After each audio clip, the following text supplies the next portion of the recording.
Logan. Oh, God. It came down to this.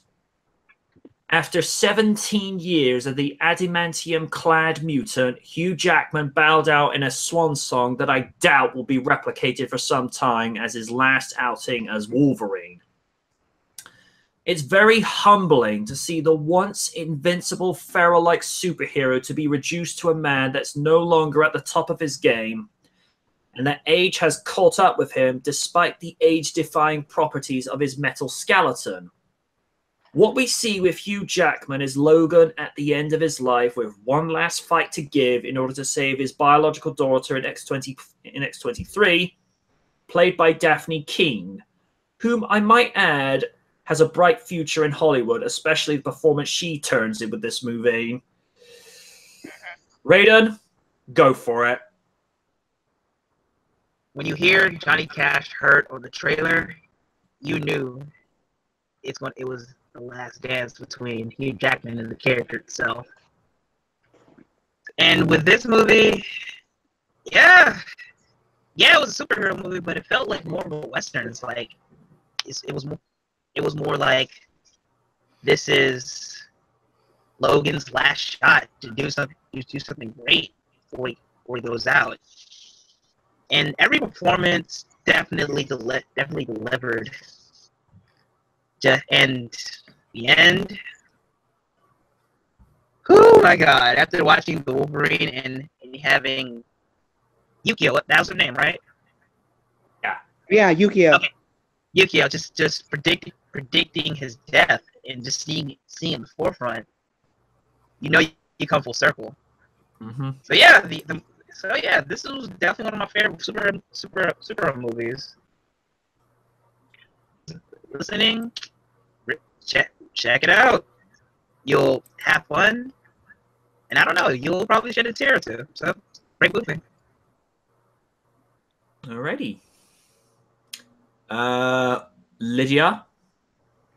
Okay. This is an end of an era. Not just that it's the last time we'll see Hugh Jackman as Wolverine, but we'll also see the last time we'll see the Sir Patrick Stewart as Professor X. This movie is one word: a masterpiece. Yep. When I heard that this film was going to be rated R, I was worried. I had concerns because I thought it was just going to be unnecessary swearing and boobs. Although we did see some boobs in the movie, but it was so fleeting. It was like they were there and then they weren't. Yeah, exactly. But when I thought about it, the R rating was perfect for Logan because of as much as it was for Deadpool. The fight scenes were brutal and amazing, well choreographed. It showed the viciousness of Logan, but also his clone daughter, X-23. This movie was a freaking soul-crushing film because we're not only seeing the disintegration of Professor X's mind, we're also seeing the disintegration of his hope and dream that mutants and humans can coexist. Because there are no mutants left, besides the few pockets that are left and the clones that were created in a lab. It's the end of mutant kind. Everyone did well in their performance, notwithstanding Hugh Jackman and Patrick Stewart. They were fantastic, but that goes without saying. At MJ, Daphne Keane, she has a freaking bright future ahead of her, and I can't wait to see what she does next.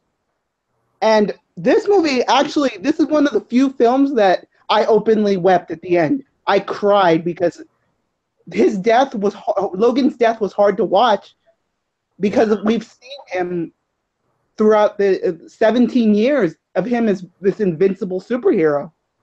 And just watching him die it was heart-wrenching. Yeah. But knowing that there's hope that his legacy will be carried on with Laura, that's what a good film should do. And I can't say anything else other than that. This was a fantastic film. When did you see this one? Only a small bit when it came to DVD, because my nephew had rented it. I was doing some stuff in the house, but the little that I've seen, I can definitely agree. It's definitely a fine mix of what an X-Men movie would be in the perspective of kind of that spaghetti western. All right. Kind of gritty, gut-wrenching at times. And it's just sad to see Hugh Jackman go as Wolverine, but at the same time, he at least went out with a bang. Mm-hmm. Right. Just looking in the chat section real quick, ladies and gentlemen, we're actually being joined by an esteemed member from the YouTube community. If you ever look up in the YouTube section for Toby One, he's one of the best GTA custom car models ever, and was also the guy who did the first decent proper intro for Nightwatch. In this chat section, ladies and gentlemen, Toby One, and he, to my understanding, he's also working on the official fan Knight Rider game as well. Very talented guy. Oh, very nice. And little funny story, just to get a little sidetracked a moment. So many moons ago, when Nightwatch was just getting started, I referring to the modern Kit, the Mustang, as I thought, okay, it's Kit and it's a Mustang, so it's a Kit Stang. And I thought no more about it.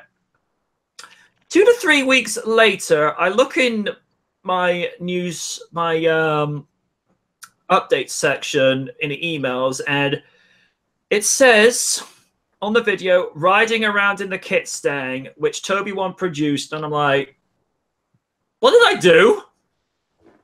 I wasn't expecting. Yeah, and he also did a mod of a fan character I created years ago, which is a 2005 Ford Mustang known as Delia, which stands for the Divine, Elegant, Logical, Intelligent Automobile. And just for context, folks, I came up with the idea of a Mustang for Knight Rider long before NBC did. They did that in 2008. I did it in 2005. Wow. I rest my case. And if I was able to get a voice for Delia, it would have been Veronica Taylor, just doing a slightly more monotone version of her Amelia voice. I see it. So that would have been intriguing. And ironically, Ash's mom is named Delia, who she also voices. Damn! Oh, God, you're right. Yeah, she voiced Okay. both Delia and Ash Ketchum. Okay, I wasn't expecting that. Your thoughts on Logan? Let's see. Having only a passing knowledge of the Old Man Logan source material and a good idea of the ups and downs of the X-Men movie franchise, I honestly had no idea what Fox had in store for what was advertised as Hugh Jackman's Swan-song for the series. Given that I am a fan of dark, gritty stories where broken characters are forced to confront their inner demons and put up one last fight, this movie constantly had me on the edge of my seat. Both Jackman and Patrick Stewart give it their all here in some of the most tear-jerking scenes I've seen in a while. When it came to Laura, aka X-23, Daphne Keane, what surprised me quite a bit with how well she was able to pull off her character, especially at such a young age, relying mostly on body language. My one gripe with the film would be the villains themselves, as they came off as generic evil government agents who were merely there to drive the plot forward and act as a constant threat for Logan and his gang to run away from. Up until now, I completely forgot what they even looked like, or what powers they had. Along with the also the decision for the final battle, as violent and bloody as it was, felt like the writers were creatively bankrupt. I won't go into spoilers, though, for that part. Still, the heart of the movie is solely focused on Logan's path to redemption, and for that, this movie succeeds all the way. I just hope the stylized black and white noir version of the movie is just as good as people say it is. I've actually got that. I need to get around to looking at that. Was that ever included with like the Blu-ray release? I think so. Okay, we never got that version in Japan. All right. When it came to theaters. Hang on, Abby.